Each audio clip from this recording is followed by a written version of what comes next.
Que a graça e a paz que é em Cristo Jesus abençoe sua vida para mais uma aula abençoada da nossa tarde. Que o Espírito Santo venha nos conduzir neste momento precioso em que vamos estudar os livros apocalípticos. Que bom que você está conosco. Tem em mãos agora o seu material de estudo, o seu manual, sua Bíblia. E você sabe que para a compreensão de todo esse estudo que vamos ter, você precisará também de materiais auxiliares. Então tenha sempre à mão algum material que possa lhe ajudar a compreender alguns fatos importantes. É muito importante que você esteja em oração, consciente da sua responsabilidade de aprender com a palavra de Deus, porque essa palavra ela é preciosa, ela é gloriosa, ela é maravilhosa. Em todo tempo busque a ajuda divina, tenha à mão o material do seu estudo e esteja pronto para aprender. Uma das coisas importantes que está aí no seu material de ensino é que você precisa ter organização. Então, reserve um tempo especial para esse aprendizado e conte com a graça de Deus na sua vida para você alcançar o melhor dessa matéria. Estamos juntos? Vamos continuar. Eu sou o pastor Roberto Inácio e quero lhe ajudar a compreender os livros apocalípticos, Daniel e Apocalipse. Como introdução, é importante você saber que tudo que vamos estudar é conforme diz Paulo lá em Coríntios, em parte conhecemos. Nós não temos a revelação completa, mas temos o manual que é a palavra de Deus. Também é confortante saber que o livro de Daniel ele foi autenticado pelo próprio Senhor Jesus, quando daquele célebre sermão em que ele profere ali do Monte das Oliveiras, no capítulo 24 de Mateus, no versículos 15 ele diz: e quando ouvides que a abominação da desolação, de que falou o profeta Daniel, está no lugar santo, quem lê, atenda. Então Jesus ele autentica de maneira especial este livro. Outra coisa importante que nós precisamos salientar para a compreensão da matéria é o paralelismo entre Daniel e Apocalipse. Você vai compreender que Daniel ocupa-se do que a Bíblia chama de tempo dos gentios. Tempo dos gentios. É o que Jesus também diz em Lucas 21 e 24. Até que o tempo dos gentios se complete. Não é? O tempo dos gentios tem conotação política em âmbito mundial. Agora, o livro do Apocalipse, é interessante que o livro do Apocalipse, por sua vez, tem conotação especial quando fala da plenitude dos gentios. Entre o tempo dos gentios e a plenitude dos gentios, há um tempo muito importante. E o tempo dos gentios ele começa exatamente em 606, quando Babilônia assume o controle da terra. Isso tudo está profetizado na palavra de Deus, isso tudo está vaticinado pelos profetas de Deus que predisseram todo esse movimento de reinos no mundo. É interessante entender uma coisa neste momento, é que todos esses tempos, tudo isso que vamos estudar, está no controle de Deus. O Senhor é que tem o controle das nações, dos reinos, porque acima de reinos e nações está o Rei dos Reis e Senhor dos Senhores. Vamos caminhar, vamos aprender bastante com essa matéria importante que é Daniel e Apocalipse. Você tem o seu material de estudo e eu vou tentar lhe ajudar para que você possa ter uma compreensão de tudo que tem em suas mãos. Em primeiro lugar, nós temos aí o tempo dos gentios. O tempo dos gentios é a nossa primeira lição, segunda, terceira, esse primeiro tempo de aula aqui comigo, e nós vamos compreender Daniel de 1 a 4. Capítulo 1, capítulo 2, capítulo 3, capítulo 4. E é muito importante a compreensão agora de uma introdução que se faz. Mas Daniel ele é levado para a Babilônia, bem jovem, em aproximadamente 606, quando sai o primeiro grupo de exilados. E é interessante que você vai ver no livro de Daniel algo muito importante. Ele nos coloca dentro da história, dos fatos que aconteceram. No versículo 1, ele fala, no terceiro ano de Jeoaquim, rei de Judá. Ele entra em Babilônia. E no versículo 21 do capítulo 1 ele diz: e Daniel esteve até o primeiro ano do rei Ciro. É interessante essas duas anotações de Daniel para a compreensão de um tempo importante. O primeiro versículo tem um tempo da história, o último versículo tem outro tempo da história. Daniel esteve aí aproximadamente 72 anos de abnegado serviço, entre chegar em Babilônia e terminar no Império Persa. É uma lição preciosa de vida para todos nós. A época e local do livro, não é? Você sabe que Daniel escreveu esse livro em Babilônia, e a época dele é 536 a 530 a.C. O livro se divide em duas partes importantes. A primeira parte, do capítulo 1 até o 6, é uma espécie de biografia do profeta. Agora, em especial, nós vamos lidar com o capítulo 2, a visão da estátua. E a outra parte é o versículo, os capítulos de 7 a 12. E ali apresenta uma visão geral e pormenorizada dos últimos impérios mundiais. Em suma, o que nós aprendemos com Daniel é que Deus tem o domínio de todas as coisas. É algo precioso. E não poderia faltar a Daniel um tema que é muito importante, não é? Quando ele diz para Nabucodonosor: ele revela o profundo e o escondido, conhece o que está em trevas e com ele mora a luz. É algo precioso. E nós temos como objetivo desse livro, né, enriquecer a nossa visão profética, conhecer o panorama das nações, desse tempo que estamos vivendo, para a glória e honra do nome do Senhor Jesus. Pois bem, você tem em suas mãos seu material, tome sua Bíblia, porque vamos começar agora em Daniel, capítulo 1. E o fato é que no capítulo 1, versículo 1, Daniel coloca algo muito importante. Ele coloca assim: no ano terceiro do reinado de Jeoaquim, rei de Judá, veio Nabucodonosor, rei de Babilônia, a Jerusalém e a sitiou. Em primeiro lugar, eu quero destacar que Daniel tem como nome: Deus é meu juiz. Quem tem um nome desse, triunfa e vence sobre todas as coisas. Daniel, ele é alguém muito especial da parte de Deus, escolhido por Deus para uma missão importante, como vamos observar durante os 12 capítulos desse livro. Mas o capítulo 1, versículo 1, em especial, marca um tempo, porque Deus permitiu Daniel escrever no ano terceiro do reinado de Jeoaquim, rei de Judá, veio Nabucodonosor e sitiou Jerusalém. Para uma compreensão melhor disso tudo, nós precisamos ir para o segundo livro dos reis. E eu quero te aconselhar a tomar aí a sua Bíblia, e nós vamos para o segundo livro dos reis, no capítulo 23, 24 e 25. Você vai compreender agora este momento histórico, este momento muito histórico. É interessante você perceber e entender, não é, que esse Jeoaquim, ele é também chamado, primeiramente, na verdade, seu nome é Eliaquim. Seu nome é Eliaquim. Quem é Eliaquim? É filho de Josias. Filho de Josias. Quem foi Josias? Josias, ele é neto de Manassés, aquele rei mau e impiedoso. Josias, ele reina bem criança. Não é? Teve aquele fato importante que ele foi guardado, preservado pela família, e aí Josias começa a reinar sobre uma regência aos 8 anos de idade. E quando ele toma, podemos dizer assim, consciência da situação, ele faz um upgrade em Israel.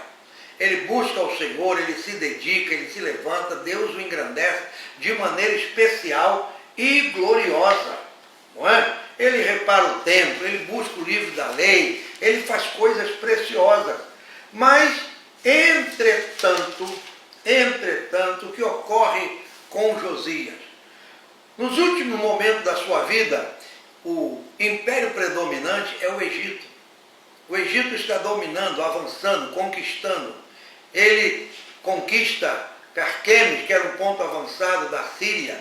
E então, Josias, ele vai ao encontro do rei do Egito, que está aqui em 2 Reis, capítulo 23, versículo 29 em diante. A Bíblia diz que nos seus dias, nos dias de Josias, subiu o faraó Neco, rei do Egito, contra o rei da Síria. E aí Josias sai ao encontro. Naquele lugar ali, Josias morre.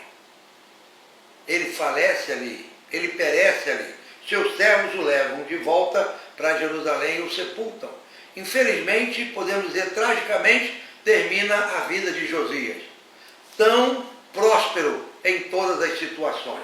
E neste momento aí, seu filho, Jeoacás, entra como rei em seu lugar. E o que acontece na história? O capítulo 23 de 2 Reis nos dá um panorama dessa situação. Nos dá um panorama dessa situação. Você tem no seu material de estudo as datas em que tudo acontece. Você tem aí que a Síria ela cai em 612 a.C., e começa, a partir daqui, já depois dessa conquista do Egito, uma escalada de Babilônia. Babilônia começa a avançar sobre os reinos da terra. Babilônia começa a se desenvolver e a crescer. E Babilônia vai lá onde está a conquista do Egito para tomar todas as coisas. E é interessante que Jeoacás ele começa a reinar. Ele é também chamado de Salum, lá em Jeremias 22 e 11, e ele reina apenas 3 meses, porque ele é deposto pelo rei do Egito e levado para lá onde ele morre. E aí, seu irmão Eliaquim sucede ele no trono. É o que a Bíblia mostra aqui. Versículo 34, a Bíblia nos diz que Faraó Neco estabelece como rei a Eliaquim, filho de Josias, em lugar de seu pai. E lhe mudou o nome em Jeoaquim. Viram bem? Aí você chega no capítulo 1, versículo 1 de Daniel. Aquele Jeoaquim que Daniel cita ali é esse aqui. Aqui temos como base a história. Ele com 25 anos começa a reinar. E olha o que diz o capítulo 24 aqui. Capítulo 24 ele é precioso porque ele nos coloca numa situação histórica. Quando chegamos aqui em Jeoaquim, aí nós vamos entender. Jeoaquim reina de 609 a 597, paga tributos ao Egito, mas como ele é um mau rei, ele vai perseguir o profeta Jeremias. Jeremias, no capítulo 26, aconselha pessoalmente a Jeoaquim a entregar-se ao rei de Babilônia. Jeremias profetiza nesses dias aqui, é o profeta de Deus. Ele aconselha Jeoaquim no 26, no 27. Jeremias ele fala da escalada de Babilônia, ele fala do crescimento, desenvolvimento, como também mostra o declínio de Babilônia. Jeremias é o profeta de Deus, que durante todo o seu ministério profético, ele profetizou todas essas situações. Ele estava presente nesse momento histórico aqui. Por fim, quando Jerusalém é tomada, tudo derribado e queimado, Jeremias permanece no meio do povo, conforme mostra o capítulo 52 de seu livro. O fato é que nós temos aqui, quando Jeoaquim ele assume ali, nesse tempo, nesse momento aí, que Nabucodonosor situa, ou melhor, sitia Jerusalém, e aí leva cativo um grupo enorme de pessoas. Dentro desse grupo aí que Daniel coloca aqui no 3º ano do reinado, vai Daniel e seus amigos. Daniel, ainda bem jovem, ele segue para Babilônia e ali ele passa agora a viver uma história diferente. O primeiro capítulo de Daniel, ele é muito importante. Você tem aí os fatos históricos que se seguem, e a Bíblia mostra perfeitamente, no ano 3º do reinado de Joaquim, sai a primeira leva, sai Daniel.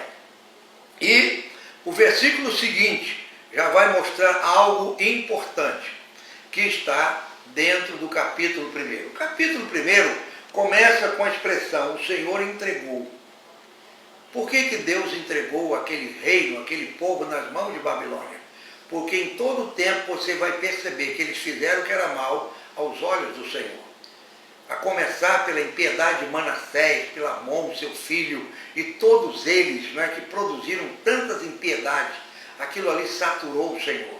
Também, por sua vez, eles desprezaram aquele ano sabático, aquele ano que eles tinham que deixar a terra descansar. E Deus foi anotando tudo, e na hora exata o Senhor cobrou todas as coisas. O fato é que Deus entrega aqueles que não lhe obedecem, aqueles que se levantam contra ele. O apóstolo Paulo, em Romanos capítulo 1, ele fala sobre isso. 3 vezes ali Paulo fala que Deus entregou. O quê? Homens dissolutos e maus, que não querem ter conhecimento de Deus. Então o Senhor os entregou e os abandonou às suas perversidades, às suas paixões infames, e assim eles foram entregues. Como também foi entregue aqui o reino de Judá nas mãos de Nabucodonosor. A partir daí, o que nós temos nesse capítulo 1? Nós temos hebreus em corte pagã. Não é? Temos ali os jovens chegando, os jovens sendo selecionados, os vasos que foram tirados da casa de Deus sendo entregue agora, sendo colocado na casa dos deuses da Babilônia. O Senhor permitindo esse juízo simplesmente porque as pessoas, os reis daquela época, toda a nação de Israel havia transgredido contra o Senhor. Nesse momento aqui, o que nós temos de interessante e de importante? Eu quero destacar com você, porque o nosso material, ele mostra um fato, Daniel chegando, Daniel sendo selecionado, mas um fato interessante aqui está no versículo 6 e 7. 6 e 7.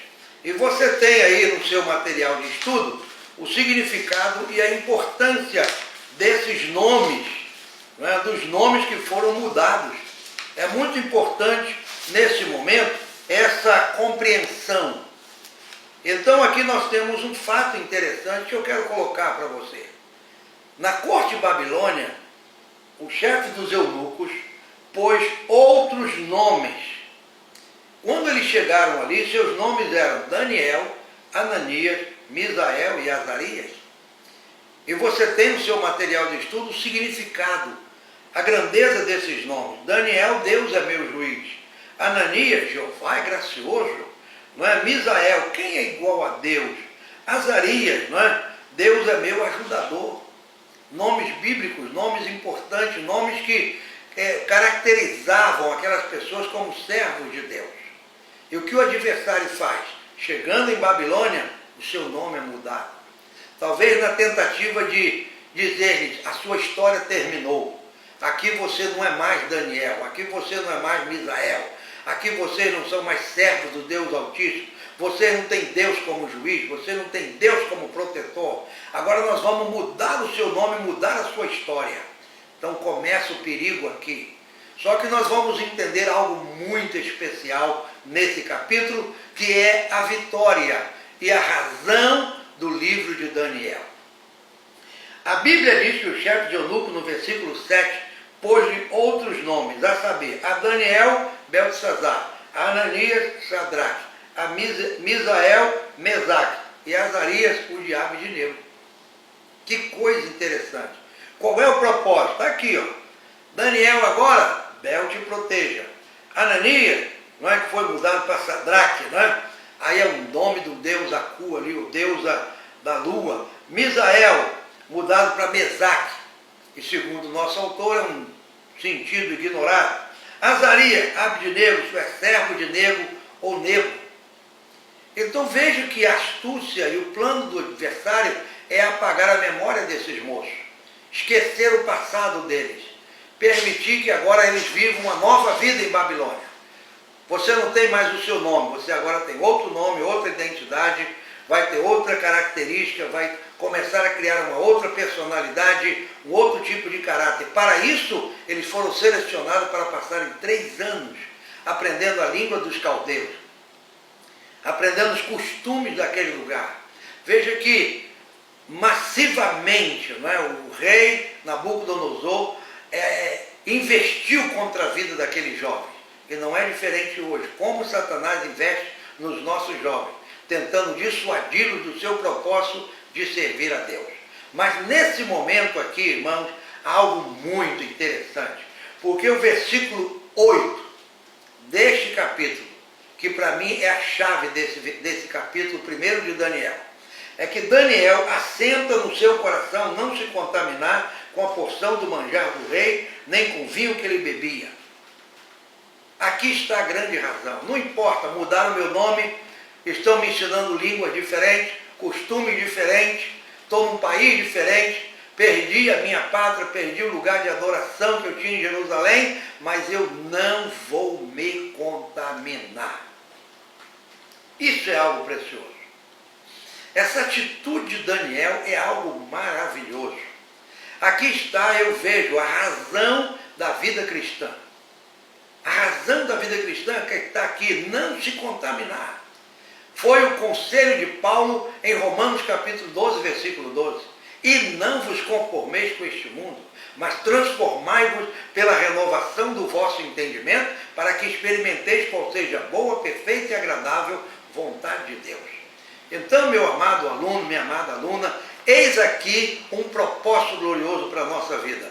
Não se contaminar. Daniel, ele toma essa posição diante de Deus. E ele avança nessa posição aí. Não importa se mudaram o meu nome, não importa se estão tentando apagar a minha memória espiritual, a razão, enfim, mas eu sou um moço perseverante. Eu vou lutar contra tudo isso, não me contaminando. E aí, Daniel, ele propõe que durante 10 dias ele e seus companheiros alimentados de legumes e água. Não é? Isso aí fala da sua firmeza, da sua confiança, da sua perseverança em servir ao Senhor. Ele tinha certeza de que o Senhor não o decepcionaria. Não o decepcionaria. E nesse momento aqui, aquele homem ainda teme por sua vida, mas Daniel persuade a ouvi-lo, a atendê-lo. E o resultado é que a Bíblia diz aqui no versículo 15 do capítulo 1, e ao fim dos 10 dias, pareceram os seus semblantes melhores. Eles estavam mais gordos do que todos os mancebos que comiam porção do manjar do rei. Foi provado para aquele homem que Daniel e seus amigos poderiam viver daquela maneira, alimentando-se daquela forma, sem se contaminar, porque eles estavam com aparência melhor. Porque Deus honrou a atitude de Daniel.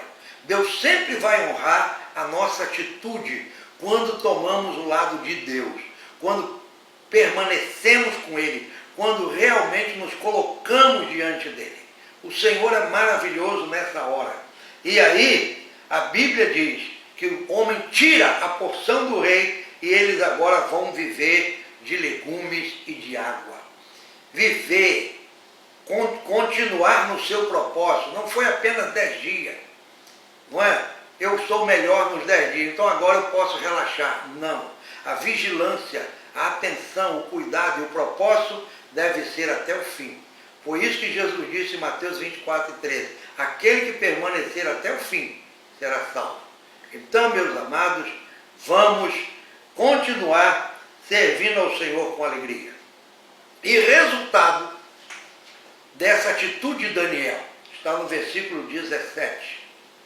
Ora, a esses 4 mancebos, foi que Deus deu a ele? Não é?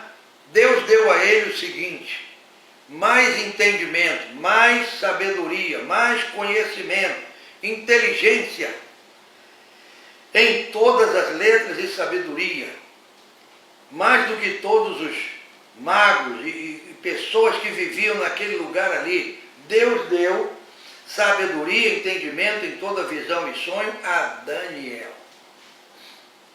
Eles alcançaram de Deus algo excepcional. Daniel alcançou de Deus algo maravilhoso, o dom de entender toda visão e sonho. Isso fez parte da sua vida durante toda a sua existência. O livro de Daniel é um livro das vitórias desse moço, um moço que começou com um propósito servindo ao Senhor. E nesse momento, quando eles são apresentados ao rei, que foi trazido à presença de Nabucodonosor, e o rei lhe fez pergunta, a Bíblia diz que eles, em toda matéria de sabedoria, de inteligência, sobre o que o rei lhe fez pergunta, os achou 10 vezes mais doutos do que todos os magos e astrólogos que haviam em seu reino. Os magos e os astrólogos, naquele momento ali, na cultura babilônia, era uma casta religiosa de sábios. Eram pessoas que estudavam os tempos, as estações, não é? E eles ficaram ali. Você percebe que lá em Mateus 2, quem vai adorar o menino Jesus? Os magos que vieram do Oriente seguindo uma estrela. Eles eram estudiosos dos tempos, dos céus, da astrologia. E eles caminharam até ali e acharam o menino no versículo 11 do capítulo 2 de Mateus. E quando o acharam, o adoraram. Não é precioso isso? Entretanto, que Daniel, ele suplanta tudo isso. Misael, Ananias e Azarias também recebem de Deus conhecimento e inteligência em todas as letras. O Senhor honrou, o Senhor abençoou aqueles moços de uma maneira especial. Eles suplantaram todas as coisas. Por isso que Daniel, ele se superou. E aí ele termina o versículo 21 dizendo, e Daniel esteve de pé, esteve vitorioso, esteve conquistador, esteve vencendo, até o primeiro ano do rei Ciro. Ciro, nós vamos falar dele logo mais. Mas você lembra dele, Isaías 45? Já havia uma promessa desse Ciro.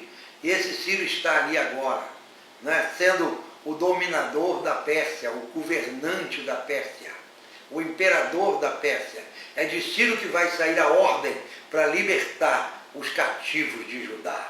É algo precioso. Estamos começando essa matéria, eu te convido a se animar e caminhar com a palavra de Deus. Ler muito, ler tudo, ler o tempo todo. Quem ama ler vai concordar. Melhor que ganhar um livro é ganhar uma editora inteira. Se você ama ler, este presente é para você. O selo editorial da ETAD nasceu e ele tem o nosso DNA. Arminiano, pré-tribulacionista, pentecostal de verdade e, acima de tudo, bíblico. Edições Bernardo Johnson. Para quem ama ler, ler muito, ler tudo, ler o tempo todo. Nós vamos agora para o texto 2 da nossa lição. E o texto 2, ele está compreendido no capítulo 2. O capítulo 2 é algo precioso. O capítulo 2 é algo maravilhoso. Aí vai mostrar assim, e no segundo ano do reinado de Nabucodonosor, teve Nabucodonosor uns sonhos. Seu espírito se perturbou e passou-lhe o seu sono. Nós vamos compreender aqui que, neste momento aqui, Deus vai revelar, através de Nabucodonosor, o futuro do mundo gentílico. O capítulo 2 é algo precioso para nosso entendimento do tempo em que estamos vivendo hoje. Por que as nações? Por que os reinos? Por que os homens estão governando? Por que os homens estão mandando na terra? É o tempo dos gentios. E Deus começa esse tempo em Nabucodonosor, nós vamos compreender isso aí, não é? É isso, é maravilhoso. E nós vamos ter a compreensão desse tempo aqui. E é interessante que na visão da estátua, Deus mostra o princípio com a cabeça de ouro e o fim com a vitória da pedra que esmiuça todas as coisas. Vamos lá! É algo maravilhoso, é algo glorioso, não é? Esse capítulo aqui, ele tem uma conotação política. Esse tempo dos gentios aqui no capítulo 2, ele tem uma conotação política. É a abrangência política dos reinos. Deus vai dar, vamos dizer assim, uma ideia, uma preliminar. Mas no capítulo 7 nós vamos ter um entendimento da questão moral desses reinos, das brigas, das conquistas, das vitórias. Nós vamos chegar lá com a graça de Deus. E você vai ter um entendimento aí. Bem, neste momento aqui, você tem o seu material de estudo, não é? Toda uma sequência desse capítulo 2 aí. Uma sequência, onde tudo é colocado para você de uma forma, versículo por versículo. E eu quero te convidar a fazer a leitura desse texto aí. Mas eu quero caminhar com você através da palavra de Deus. Não é? A Bíblia vai mostrar aí, passou o sonho, o sono, não é? Era uma questão dos caldeus. Nós vimos aí outros casos famosos da história, que os reis perderam o sono, você tem aí. Não é? Os caldeus, mostrando no versículo 2 aqui, quando o rei perde o sono, quando o rei fica perturbado, ele manda chamar magos, astrólogos, encantadores e os caldeus. Então você tem aí, os caldeus constituíam de algum modo uma classe separada de sábios. Mas o fato é, irmãos, que o sonho de Nabucodonosor, ele é esquecido. Ele é um sonho esquecido. E esse rei agora, ele chama todas essas pessoas, eles se tornam impotentes para resolver. Ninguém consegue resolver. Ninguém consegue. Não é? O fato é que Daniel, com seus amigos nessa hora aqui, ele toma uma atitude, por quê? Porque diante do fato, o rei aborrecido, enfurecido, ele faz um decreto de mandar matar todos esses magos, esses astrólogos, esses sábios, porque não lhe serviam de nada. Olha só como Deus complica a história. Deus complica e descomplica. O homem tem um sonho, o homem esquece o sonho. E agora ele chama todo mundo para lembrar o sonho e interpretar o sonho. Parece uma coisa absurda, não é? Mas essa é a exigência de Nabucodonosor. Se fosse fácil, Daniel não entraria na história. Se fosse uma coisa simples, que qualquer um resolvesse, Deus não precisava de Daniel em Babilônia. Mas nesse momento Deus vai usar o seu filho, seu servo, aquele moço que há tempos atrás toma uma atitude de não se contaminar e recebe de Deus maior dom em visão e interpretação de sonho. Que coisa preciosa! Como Deus honra aqueles que o honram. E diante da ameaça do rei, Daniel é buscado também. O Arioque, que sai com a ordem, né? Ele vai atrás de Daniel para matar os sábios de Babilônia. E quando ele chega lá, Daniel pergunta a ele, mas por que isso aí? Não é? Que negócio é esse aí? Que vai matar todo mundo? Não. E ele pede tempo para interpretar. Então, dos versículos 17 a 23, o que nós temos aqui? Uma atitude de Daniel. Daniel vai para a sua casa, ele pede tempo para que pudesse dar a interpretação. Vai para a sua casa e juntamente com seus amigos, o Ananias, Misael e Azarias, são os amigos de oração. Como é bom ter amigos de oração, como é bom ter pessoas que oram conosco, como é bom ter pessoas que se dedicam conosco. E nesse momento aqui, eles se colocam em oração diante de Deus. Eles se levantam diante do Senhor e dizem, Senhor, nos ajuda, não é? Vamos orar, por pedir misericórdia sobre esse segredo, para que eles não perecessem com o resto dos sábios. Vamos orar, vamos pedir misericórdia ao Senhor nessa hora, vamos clamar ao Deus dos céus. E o fato é que o segredo foi revelado a Daniel numa visão de noite. E Daniel então louvou ao Senhor. Louvou ao Senhor, louvou ao Senhor. Dos versículos 20 a 23, você vai encontrar Daniel adorando, bendizendo, exaltando o nome do Senhor, porque o Senhor misericordiosamente lhe deu a interpretação. Misericordiosamente o Senhor atendeu às suas súplicas. O Senhor socorreu os seus servos.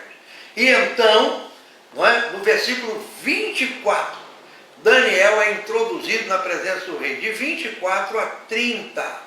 Olha o que nós temos aí. De 24 a 30, Daniel é introduzido na presença do rei. Ele é levado ao rei. E ali diante do rei, não é? Ele foi colocado ali, introduziu depressa na presença. Olha, achei um, Arioque falou assim, eu achei um dentre os filhos de Judá que vieram cativo aí, a quem você botou o nome de Belsazar, achei achei ele tem algo para te dizer. Ele não achou coisa nenhuma. Daniel que procurou já com a revelação e a interpretação de Deus. Diante de Nabucodonosor, Daniel disse, olha, o que você sonhou, nem sábio, nem astrólogo, nem ninguém. Ninguém pode adivinhar, nem resolver isso, mas há um Deus nos céus, verso 28, o qual revela os segredos.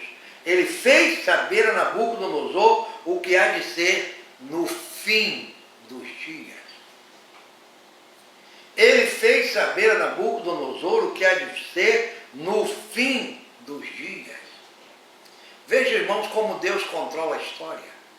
Como Deus, Ele está no controle das situações. Como o Senhor, Ele tem o controle do início, do meio e do fim. Nabucodonosor é apenas o início, Babilônia. Mas Daniel disse, Deus mostrou para você o fim. Deus mostrou para você o que vai acontecer no fim. E é um fato interessante que Daniel, ele agora vai responder ao rei acerca disso. Daniel, na presença do rei, ele é comparado a José, que no Egito também ele salva uma nação, ele salva o mundo naquela época, interpretando o sonho de Faraó. No seu caso, Faraó lembrava do sonho, não tinha interpretação. E José, não é, o salvador do mundo, o Zafenate Paneia, né? Gênesis 41 e 45, ele ali interpreta. E agora a história se repete com o jovem Daniel. Que coisa preciosa, né? Que coisa preciosa. Daniel, ele revela algumas coisas, irmão. Sabe? Ele sabe que a autoridade é de Deus, ele dá testemunho de Deus na presença daquele homem, sabe? Ele não se julga superior a ninguém. Ele é humilde para reconhecer que tudo que ele recebeu vem do Senhor. É algo maravilhoso, é algo glorioso. E a partir do verso 29, ele começa a revelar o segredo. Ele começa a revelar o que Nabucodonosor tinha sonhado. Ele vai contar agora o sonho. Ele disse, ó, versículo 30, ou melhor, vamos ler o 31. Tu, ó rei, estavas vendo, e eis aqui uma grande estátua. Essa estátua que era grande, cujo esplendor era excelente, estava de pé diante de ti, e a sua vista era terrível. Ele está contando o sonho para Nabucodonosor. Você sonhou isso. A cabeça daquela estátua era de ouro fino, o seu peito e seus braços de prata, o seu ventre e as suas coxas de cobre, as pernas de ferro e seus pés em parte de barro e em parte de ferro. Estavas vendo isso quando uma pedra foi cortada sem mão, a qual feriu a estátua nos pés de ferro e de barro e os esmiuçou. Então foi juntamente esmiuçado o ferro, barro, o cobre, a prata, o ouro, e os quais se fizeram como pragana das eiras de estio. O vento os levou e não se achou lugar para ele. Mas a pedra que feriu a estátua se fez um grande monte e encheu toda a terra. E no verso 36, Daniel disse, este é o sonho. Primeira parte do verso 33. Este é o sonho. Era tudo que Nabucodonosor queria naquele momento. Ele queria que alguém revelasse o sonho. Eu tive um sonho, mas esqueci.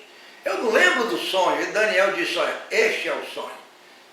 Eu não estava lá, mas eu fico imaginando aqui o semblante de Nabucodonosor, quando Daniel, aquele cativo de Judá, né, aquele moçozinho que chegou por ali, aquele que comia legume e águas, viu como Deus honra os que o honram? Compromisso, a atitude de Daniel o fez honrado diante de Deus e agora o honra diante de Nabucodonosor. A história vai se repetir na minha vida e na sua vida, quando nós também tivermos a mesma atitude de Daniel. É algo precioso. E aí o semblante de Nabucodonosor se abre. Aquela fúria de matar todos os sábios se desvanece. Não preciso matar ninguém. Graças a Deus, agora eu já sei como resolver o problema. Vamos lá, o sonho é esse aí. Aí Daniel agora, pelo Espírito de Deus, fala assim, e esta também a interpretação, nós vamos dizer, na presença do rei. Nós vamos interpretar esse negócio aí. nós vamos interpretar. E aí você tem no seu material de estudo, né, os 4 últimos impérios mundiais que Deus revelou a Nabucodonosor. A Babilônia, representada pela cabeça de ouro fino, o Império Medo-Persa, representado pelos peitos e braços de prata, a Grécia, representada pelo ventre e quadris de cobre, de bronze, e Roma, representada pelas pernas de ferro e pelos pés, em parte de ferro e em parte de barro. Claro que precisamos entender que essa parte final da estátua já é uma confederação de nações. Representa os 10 chifres da besta lá de Apocalipse 13. E essa confederação é que vai apoiar o anticristo e o falso profeta, conforme Apocalipse 13. Dos versículos 1 a 10 surge o anticristo, dos versículos 11 em diante surge o falso profeta. Então, Deus já está mostrando, por isso Daniel falou para Nabucodonosor, Deus revelou o que vai acontecer no fim dos tempos.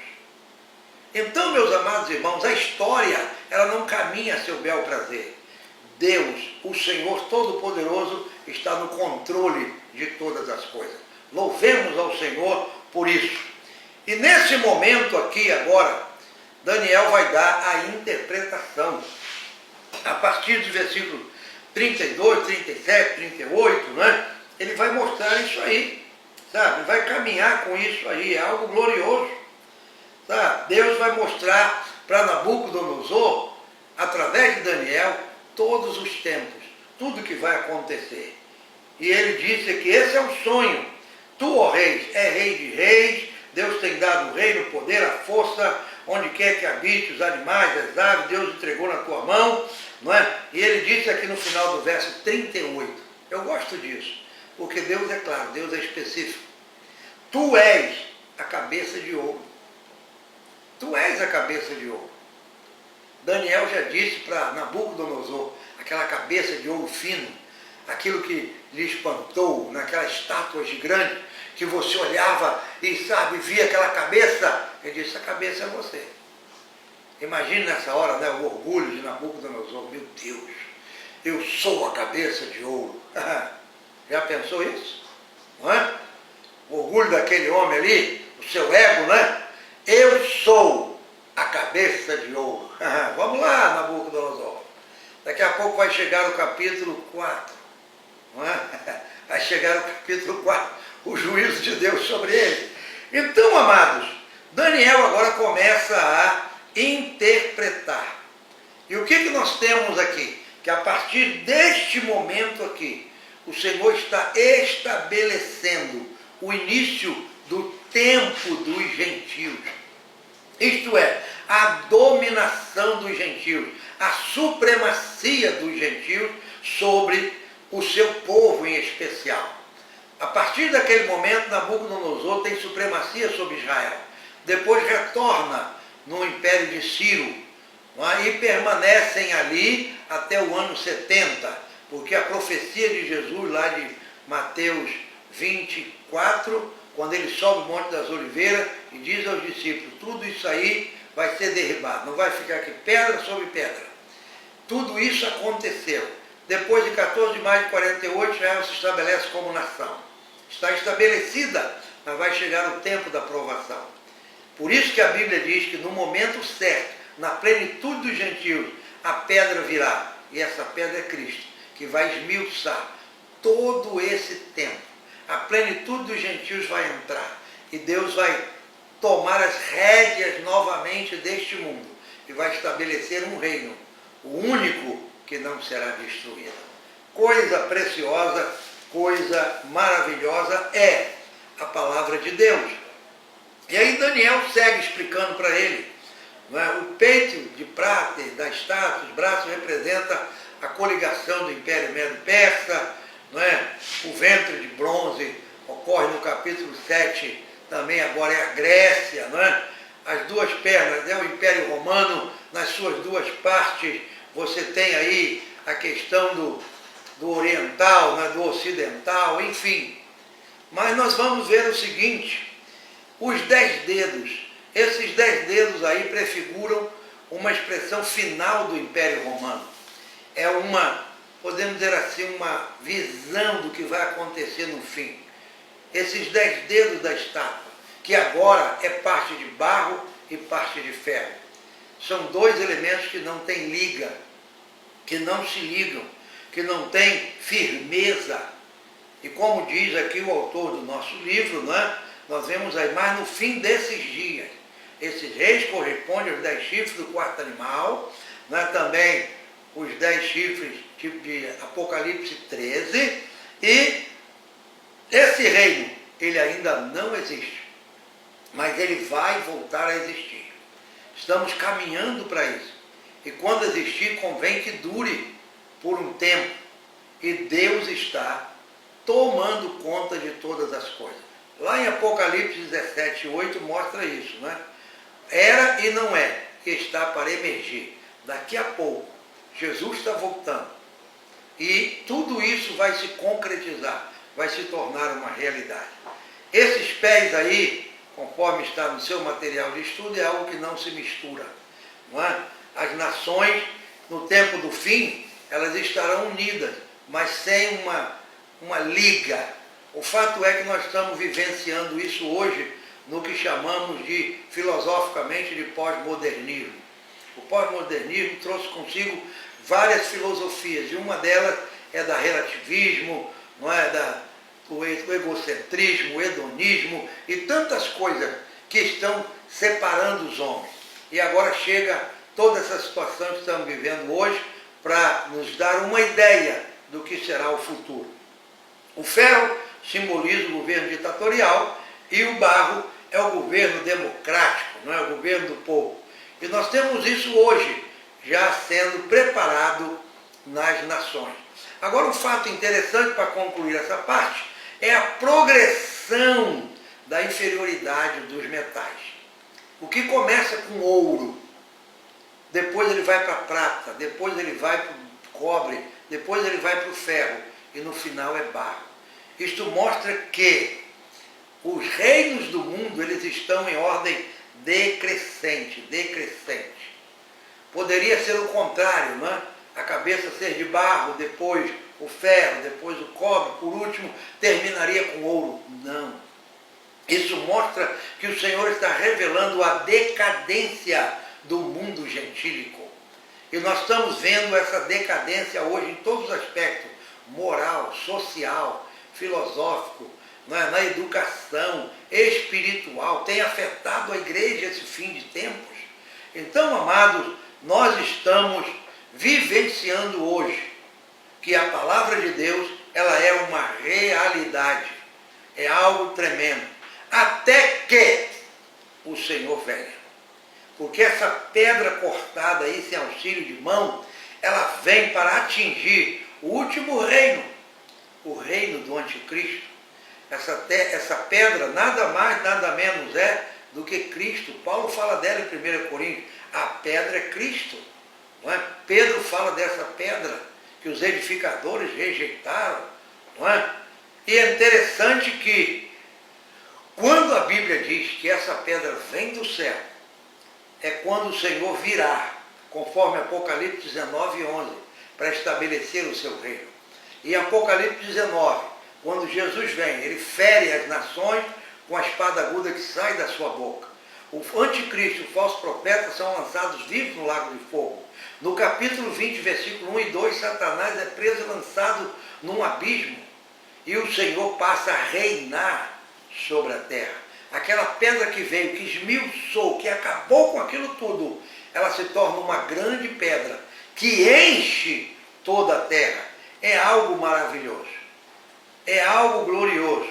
A pedra bate violentamente, ela esmiuça tudo, ela acaba com tudo. Não é? É a vinda do Senhor no momento da batalha do Armagedon. Conforme Zacarias 14, verso 3. Naquele dia o Senhor virá para destruir todas as nações. É a pedra chegando. É o Senhor esmiuçando todos os reinos do mundo para reinar absoluto sobre a terra. Zacarias 14, 9 diz: e naquele dia um será o Senhor, e ele será rei sobre toda a terra. É algo maravilhoso. Nós temos aí algo interessante, não é?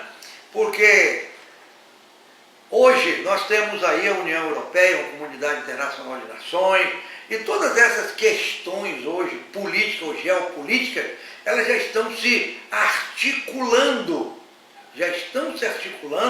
para essa confederação de nações que vai existir. Eles estão se articulando. E o que nós vimos aí é que tudo que Deus predisse em sua palavra vai se cumprir. É algo maravilhoso, é algo glorioso, é algo precioso que nós vimos aí. Então, amados, nesse momento aí, Daniel, ele vai ascender mais uma vez, não é? Ele vai crescer mais uma vez. No verso 48 diz assim: então o rei engrandeceu a Daniel e lhe deu muitos e grandes dons, e o pôs por governador de toda a província da Babilônia, o principal governador de todos os sábios. Que coisa tremenda! E nesta hora, Daniel faz um pedido ao rei, e ele constitui algo precioso, não é? Que é os seus amigos como chefe de províncias para cuidar dos negócios da província da Babilônia. E ali foi Sadraque, Mesaque e Abednego, Misael, Ananias e Azarias, não é? E é algo precioso. Nós temos um adendo aqui que vale a pena você observar, é que Jesus explica a profecia da pedra em Mateus 21, de 42 a 44. A primeira pedra foi rejeitada por Israel.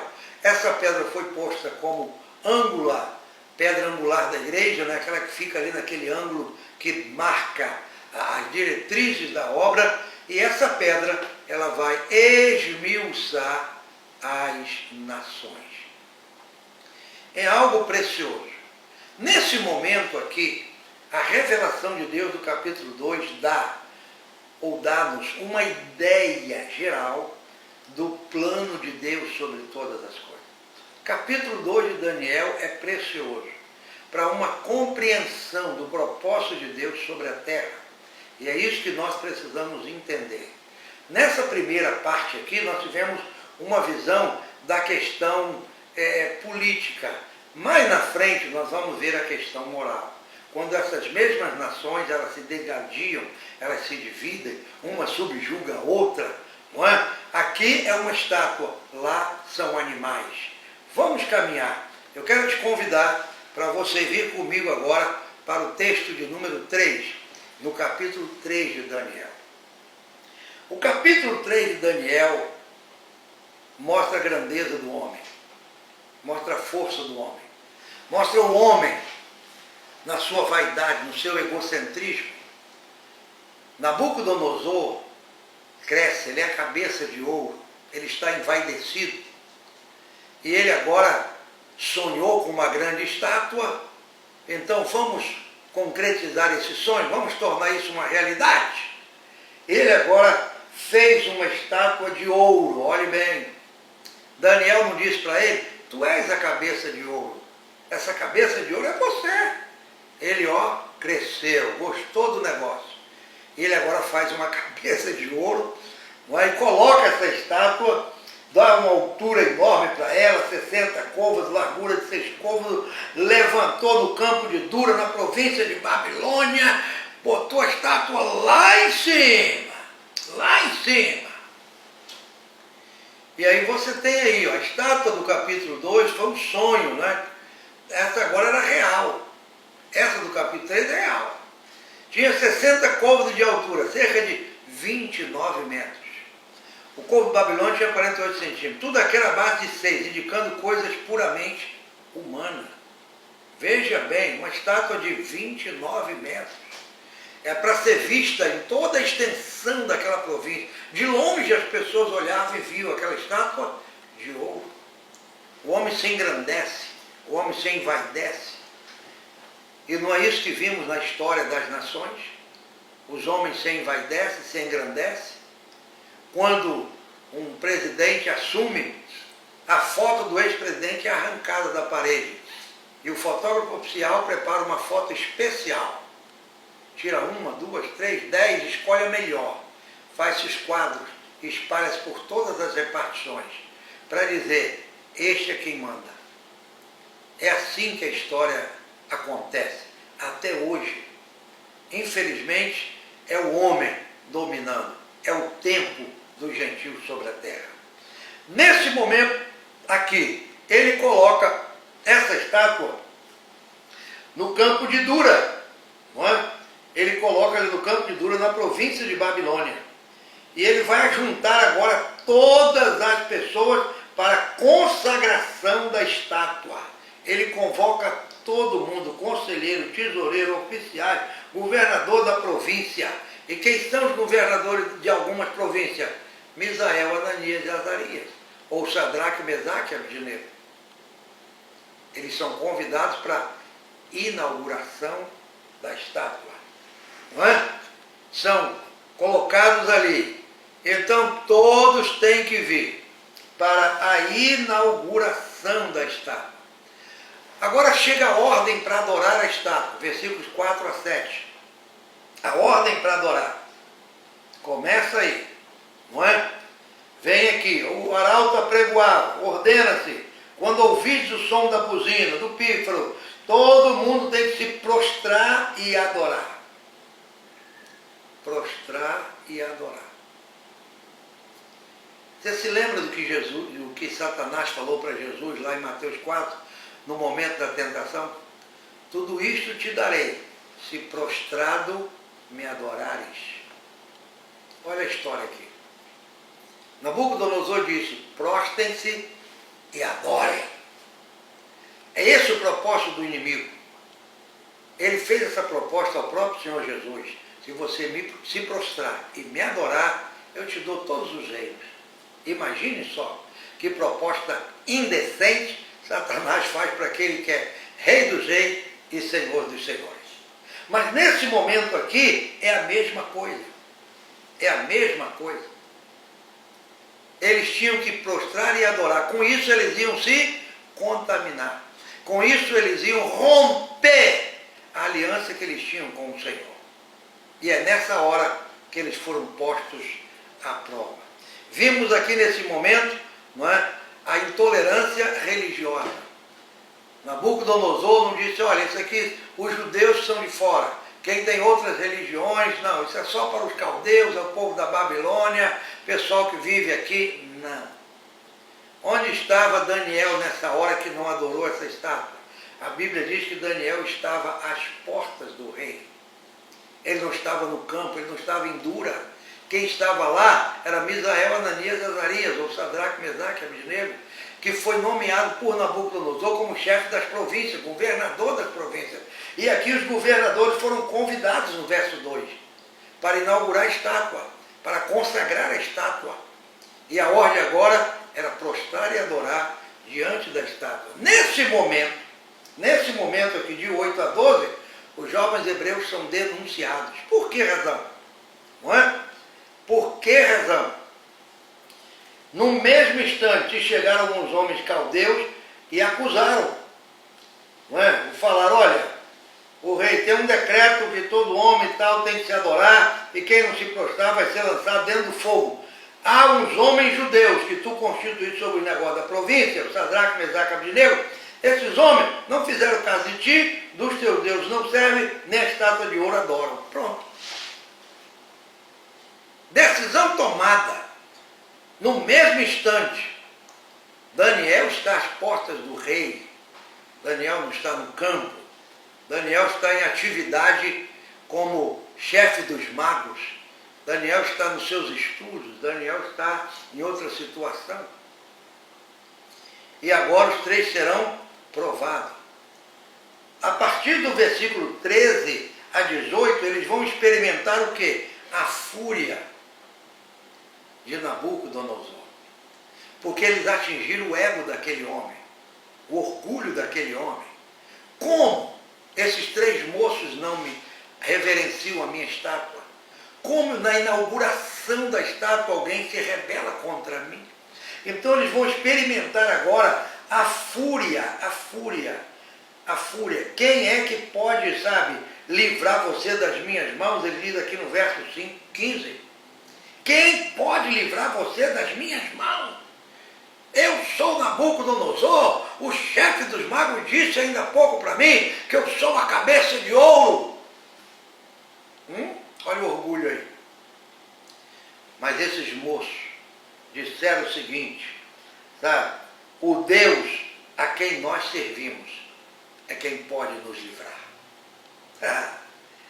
É algo maravilhoso, é algo precioso, meus amados. Eles tiveram tranquilidade, firmeza e confiança em Deus diante do perigo. Eles tiveram confiança no Senhor. Não, o nosso Deus vai nos livrar. O nosso Deus vai nos livrar. Nós não vamos adorar a sua estátua. Nabucodonosor, ele fica furioso, ele fica alucinado. Não é? Dos versículos 19 a 23, ele se enche de furor, muda seu aspecto, ordena que amarrem Sadraque e Mesaque e foram atados com todas as suas vestimentas e foram lançados na fornalha, porque a palavra do rei apertava. Olha o que diz aí. Diante da fúria do rei, se encheu, e jogaram lá dentro, vamos embora. Que isso? Neste momento aí, a Bíblia, a palavra, a profecia se cumpre. Porque quando eles jogam aqueles homens, eles caem atados dentro do fogo. No verso 24, aquele rei diz assim, ele se levanta e diz, não lançamos nós 3 homens atados dentro da fornalha? Sim, tem 3, eu porém vejo 4 homens soltos. Eu vejo 4 homens soltos. E o 4º homem, o seu aspecto é semelhante ao Filho dos Deuses.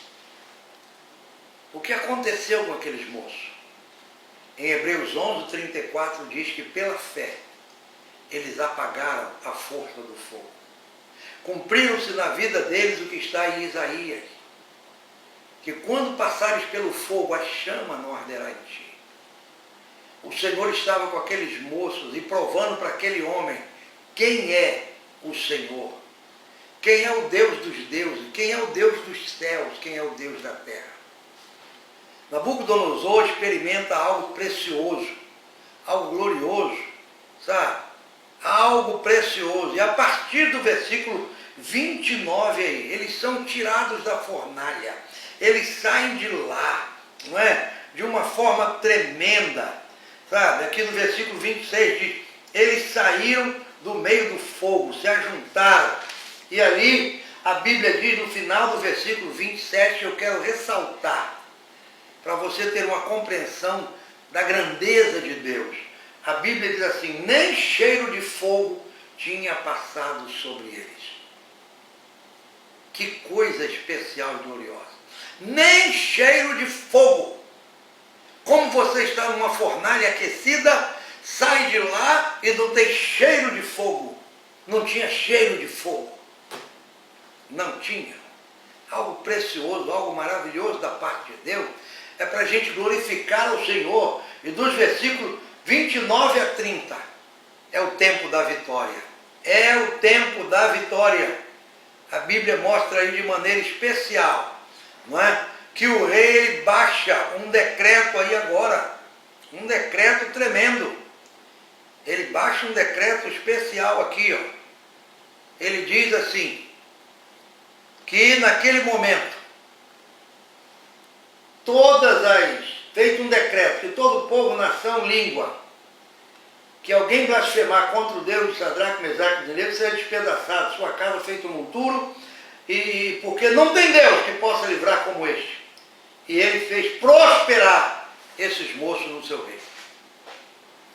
Capítulo 3 de Daniel, irmãos, é para aumentar a nossa fé, é para aumentar a nossa confiança, é para dizer para mim e para você, continue, marche, vá no seu propósito, não desista, ser fiel até a morte, o Senhor te dará a coroa da vida.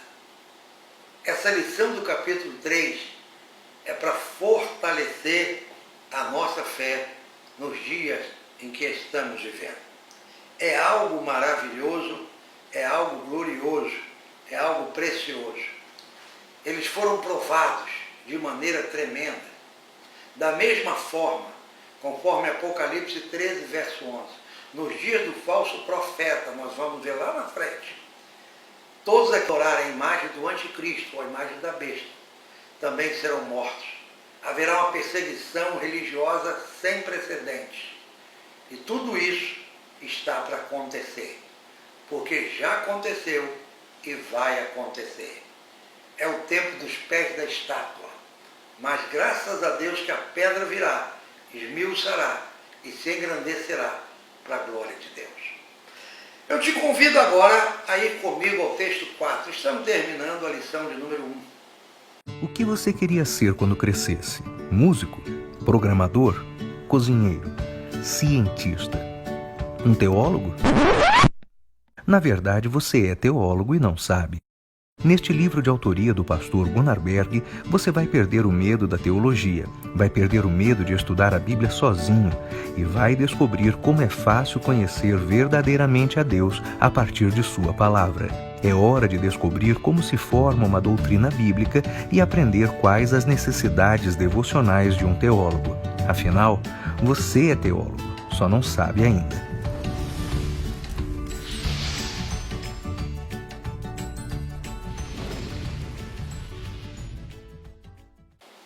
Vamos para o texto 4? É algo precioso, é algo maravilhoso.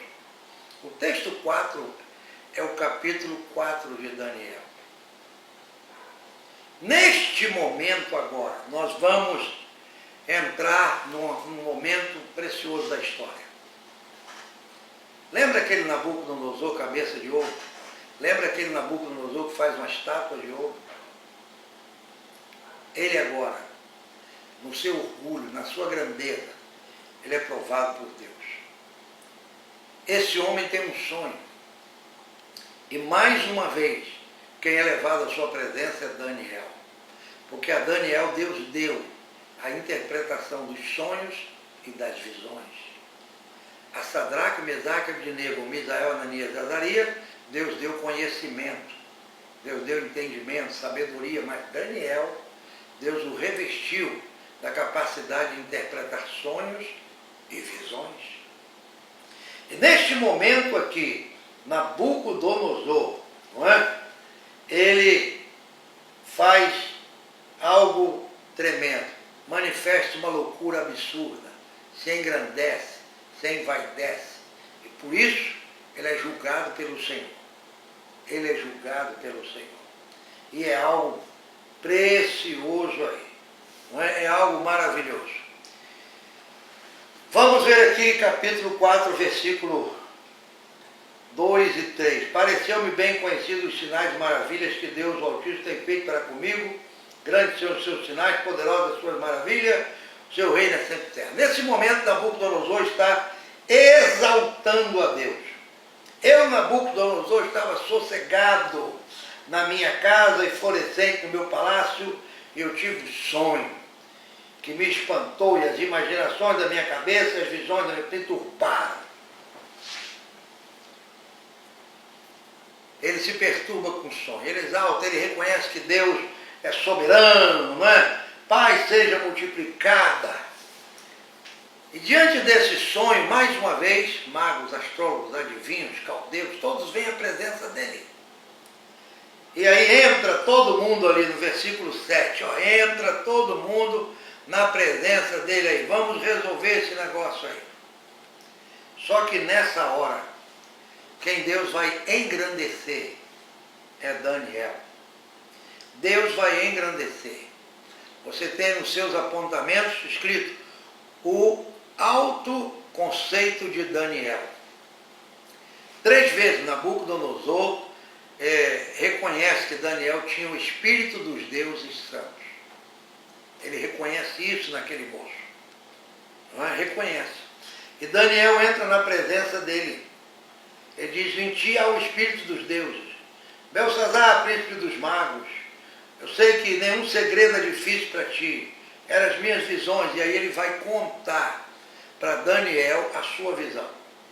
Na minha cama eu estava olhando e vi uma árvore no meio da terra, cuja altura era grande, crescia essa árvore, se fazia forte. E aí ele vai contando para Daniel o sonho. Ele agora não esquece, ele agora lembra. Ele quer a interpretação. E o que nós temos aí para nos ajudar a compreender é que a árvore na Bíblia é uma figura comum de representar as pessoas. Salmo 1, verso 3, o justo, ele é como uma árvore plantada junto a ribeiros de água. Não é verdade? E nós temos vários exemplos que a palavra de Deus coloca. Israel, por exemplo, ele é figurado por 3 árvores: videira, oliveira e videira. E oliveira, figueira e videira são as 3 árvores que representam Israel. O justo, ele é comparado assim. Jeremias 17, né? Fala também que aquele que confia no Senhor é como árvore plantada junto às águas. É algo maravilhoso, é algo glorioso. Isso fala do cuidado de Deus, da maneira como Deus trata de nós. Uma árvore bem cuidada, bem desenvolvida, né? É uma árvore que tem seus frutos na estação própria. É uma árvore próspera e abençoada. É assim que Deus nos quer. Prósperos e abençoados no seu reino e na sua obra. Mas nesse momento, no versículo 13, acontece algo. Eu estava vendo isso nas visões da minha cabeça, na minha cama, e eis que um vigia, um santo, descia do céu. Descia do céu, e aí, dos versículos 14 até em diante, aí, o que nós temos aí é o que o Nabucodonosor vai revelar o que ele viu. Não é? Clamando fortemente: derrubai a árvore, cortai, não é? E tira tudo debaixo dela, mas o tronco e as raízes deixa na terra com cadeia de ferro, de bronze, na erva do campo, seja mudado o seu coração, e não seja mais coração de homem, seja dado coração de animal, e passe sobre ele 7 tempos. Nabucodonosor estava abismado com aquilo.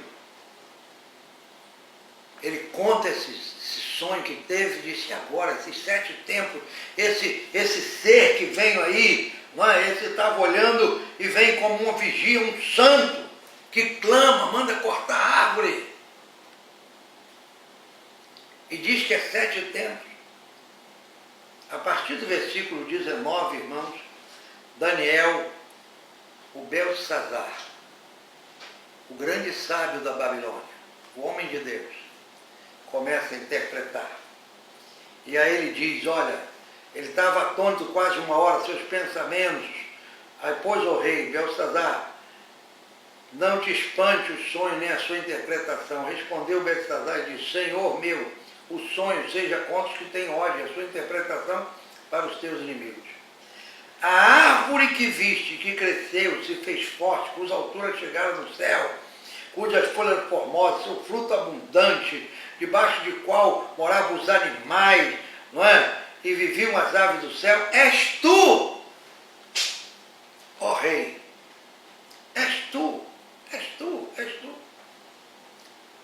Daniel, mais uma vez, ele vai revelar, até o versículo 27, o que Deus tinha para aquele homem. O propósito de Deus para aquele homem.